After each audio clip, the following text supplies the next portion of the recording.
नमस्कार दोस्तों, स्वागत है आपका बिहार बोर्ड स्टडी चैनल में। जो लोग सीटेट का एग्जाम देने वाले हैं उनके लिए मैं पर्यावरण का पेडागोजी का प्रश्न लेकर के आया हूं। ठीक है, और यह काफी बेटर तरीका से मैं बताऊंगा कि पर्यावरण के पेडागोजी आप किस तरह से कीजिएगा कि एक बार में आपका सीटेट निकले। तो वीडियो को लास्ट तक देखिए रहिएगा। आप लोग मेरे चैनल पर नए हैं तो सब्सक्राइब कर लीजिए और पुराने हैं तो अपने दोस्तों के पास जरूर शेयर कर दीजिए। ठीक है, पर्यावरण का पेडागोजी मैं 4 तक डाल चुका हूं। यह 5वां पार्ट है और काफी अच्छा तरीका से बताऊंगा जिससे आप एक बार में सीटेट निकालिएगा। मेरा दावा है, अच्छा तरीका से मैं बताऊंगा। तो चलते हैं, प्रथम प्रश्न क्या है। प्रथम प्रश्न है कि राष्ट्रीय पाठचर्या रूपरेखा 2005 के अनुसार निम्नलिखित में कौन सी एक पर्यावरण अध्ययन की विषय वस्तु थीम है। तो 2005 के अनुसार पर्यावरण का विषय वस्तु का थीम इस चारों ऑप्शन में खोजना है। तो आपका जो हो जाएगा भोजन जो है वह पर्यावरण का थीम है, बाकी पाठचर्या में नहीं रखा गया है। भोजन को रखा गया है, आवास को रखा गया है। ठीक है, तो आप भोजन को इसमें मारिएगा। अगला प्रश्न है, थोड़ा सा छोटा कर लेता हूं इसको। हाँ, प्रश्न कह रहा है कि पर्यावरण अध्ययन में विषय वस्तु थीम आधारित उपागम को अपनाने के समर्थन में निम्नलिखित में कौन सा तर्क सबसे सशक्त है, मजबूत है। कौन सा इस चारों ऑप्शन में सशक्त है वह बताना है। देख लीजिए, यह विषय सीमाओं को नरम बनाने और संपूर्णता में ज्ञान प्राप्त करने में मदद करता है। नरम, ये जो शब्द है, और संपूर्णता में ज्ञान प्राप्त करने में मदद करता है, जिसके कारण ये गलत हो रहा है। अगला प्रश्न, यह पाठ योजना को एक ढांचा प्रदान करने और शिक्षण को अधिक प्रभावी बनाने में मदद करता है। तो पर्यावरण से ही केवल शिक्षण को अधिक प्रभावित नहीं होता है। ठीक है, तो ये भी आपका गलत हो गया। तीसरा देखिए, यह शिक्षण को अधिक रोचक गतिविधि आधारित बनाने में मदद करता है। अधिक रोचक जो शब्द आ गया, अधिक, जिसके कारण यहाँ पे गलत हो रहा है। तो देख लीजिए, सबसे मजबूत तर्क बताना है। गलत तो नहीं है, जितने मैं बताया हूँ 3 ऑप्शन गलत तो नहीं है, सही है, लेकिन उतना सही नहीं है। सबसे मजबूत बताना है। तो यह अवधारणाओं, मुद्दों, कौशलों के वृहत विस्तार को सम्मिलित करने में मदद करता है। तो सबसे मजबूत तर्क आपका यही है पर्यावरण में कि मुद्दा, कौशल को विस्तार से सम्मिलित करने में मदद करता है। ठीक है, तो सबसे मजबूत मानना था।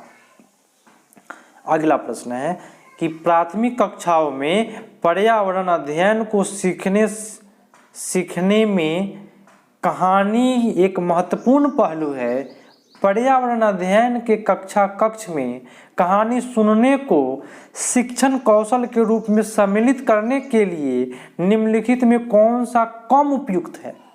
इसके पहले वाला था सबसे अधिक, इसमें कहा कम उपयुक्त बताना है। चलिए देखते हैं क्या होगा। सबसे कम उपयुक्त कौन सा है, इस ऑप्शन में खोजना है आपको। तो है आपका ऑप्शन कहानी पर्यावरण अध्ययन अवधारणाओं के संबंध में जुड़े संदर्भ उपलब्ध कराना। ठीक है, दूसरा है कि कहानी में व्यक्तियों के अनुभव शामिल करना। ये बात तो सही है, ये भी बात सही है। कहानी अनेक विषय क्षेत्रों को छूती है, ये भी बात सही है, लेकिन सबसे कम बताना है। तो कहानी कक्षा प्रबंधन में सहायता करता है, ये गलत है। कक्षा के प्रबंधन में यदि कहानी सहायता करता तो प्रत्येक टीचर क्या करता, कहानी कह देता। तो ये सबसे कम सही है, जिसके कारण आपका ये सही हो गया। ठीक है, चलिए, और एक बात याद रखिएगा, मैं बता रहा हूं कि पर्यावरण में कोई भी ऑप्शन जो होता है वह गलत नहीं होता है ना। अधिकांशतः गलत नहीं होते हैं, अधिकांशतः सही होते हैं, लेकिन वैसे ऑप्शन को मानना है जो ज्यादा सही है। ठीक है, अगला प्रश्न क्यों चलते हैं। पर्यावरण अध्ययन पाठ्य पुस्तक की विषय वस्तु में परिभाषा और व्याख्या को दूर रखा जाना चाहिए। बात सही है। ठीक है, परिभाषा और व्याख्या को क्या करना चाहिए, दूर रखा जाना चाहिए। ये बात सही है। अगला प्रश्न देख लेते हैं। क्या कह रहा है, रट कर सीखने को हतोत्साहित करना चाहिए। ये बात सही है, बच्चों को रटने से अलग रखना चाहिए। हतोत्साहित बोले तो क्या, दूर रखना। बच्चों को प्रश्न लिखने, प्रश्न करने और खोजने का मौका देना चाहिए। ये भी बात सही है। एक तो रट कर याद नहीं करना चाहिए बच्चों को, हतोत्साहित कीजिए, उसका विरोध कीजिए। बच्चों को प्रश्न करने और खोजने का मौका दीजिए ताकि वो बच्चा विकास कर पाए अपना। ठीक है, चलिए, तो आपका 2 सही लग रहा है इसमें।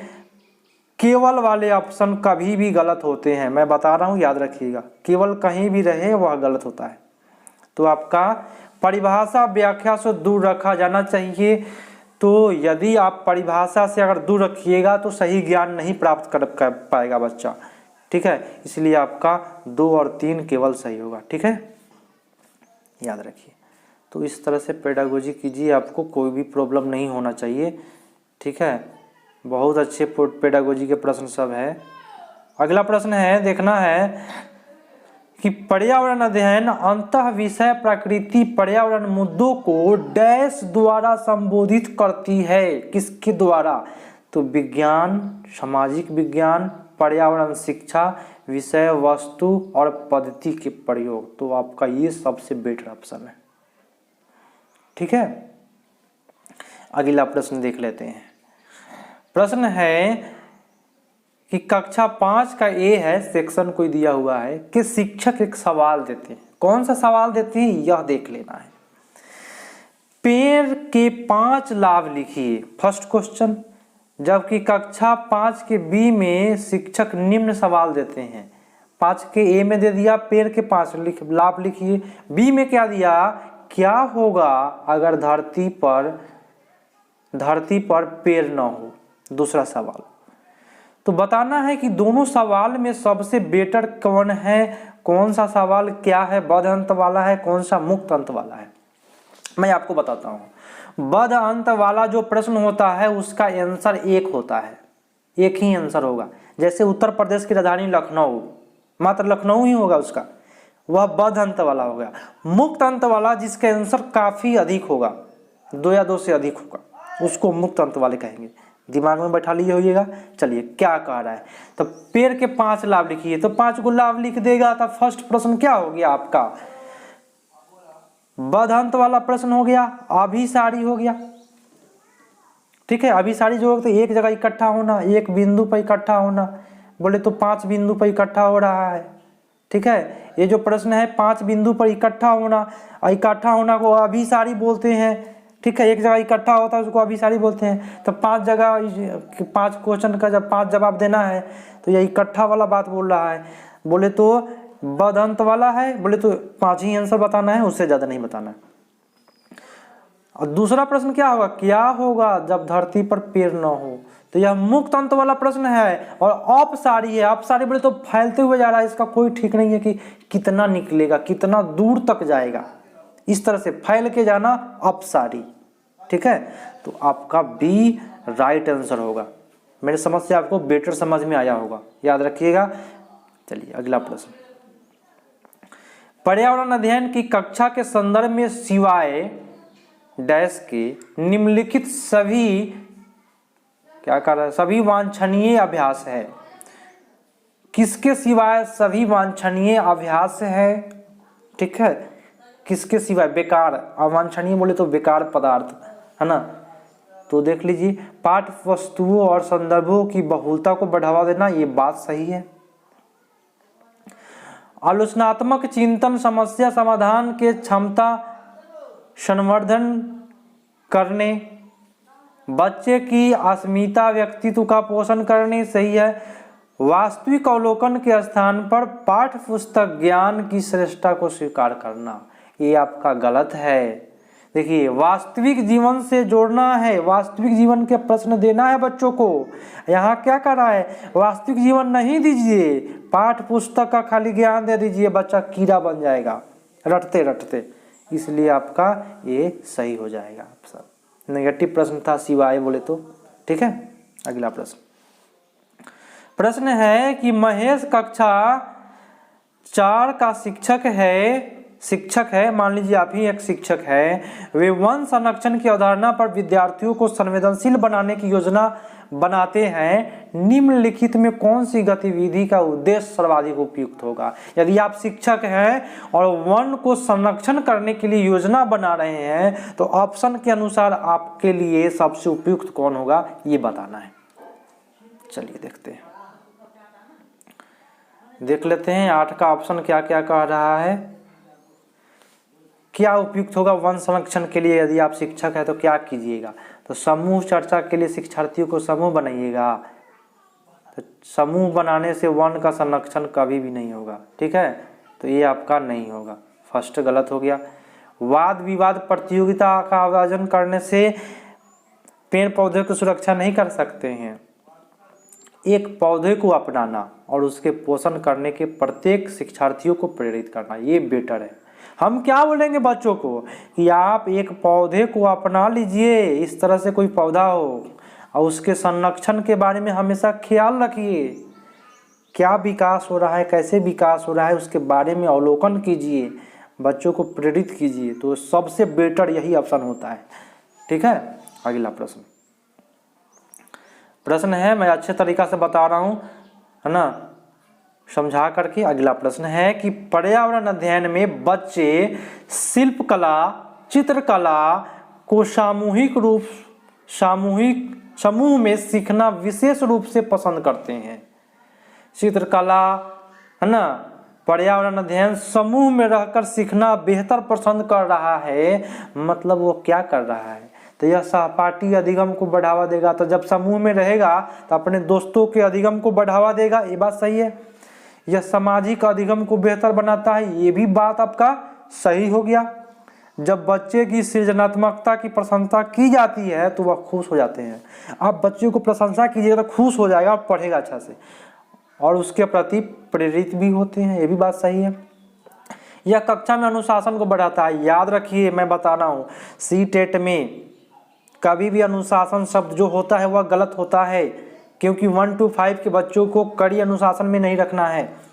तो आपका 1, 2 और 3 सही होगा, ठीक है, याद रखिए। अगला प्रश्न